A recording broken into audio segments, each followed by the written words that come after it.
White House Press Secretary Caroline Leavitt demanded that United Nations officials investigate whether an escalator at headquarters was deliberately sabotaged as President Trump and First Lady Melania Trump stepped onto it Tuesday morning.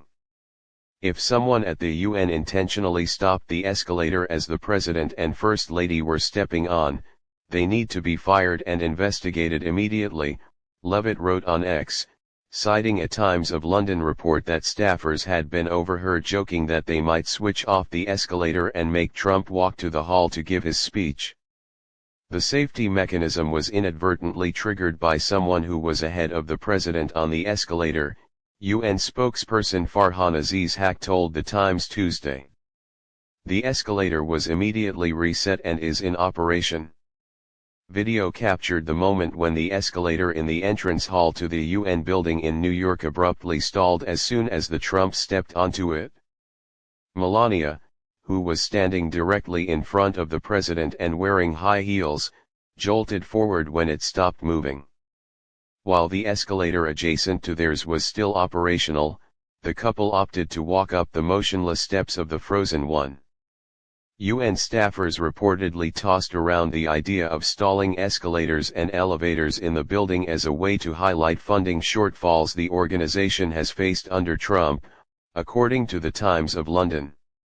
One idea doing the rounds was to turn off the escalators and lifts and simply tell Trump they ran out of money, so he had to walk up the stairs, the outlet reported. Trump has scrapped about $1 billion in funding for the UN since taking office in January. In his speech to the UN General Assembly, Trump quipped that he has ended 7 wars and all I got from the United Nations was an escalator that on the way up stopped right in the middle. If the First Lady wasn't in great shape, she would be fallen, he mused.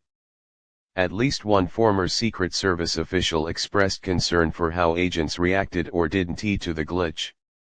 This is not hard. Don't just stand there, former agent Rich Staropoli told Il Clear Politics. Staropoli argued that Trump's security detail should have closed ranks right around there, as close as you can be. Somebody's got to make a call. We're going to stand here like a bunch of morons, like we did in Butler.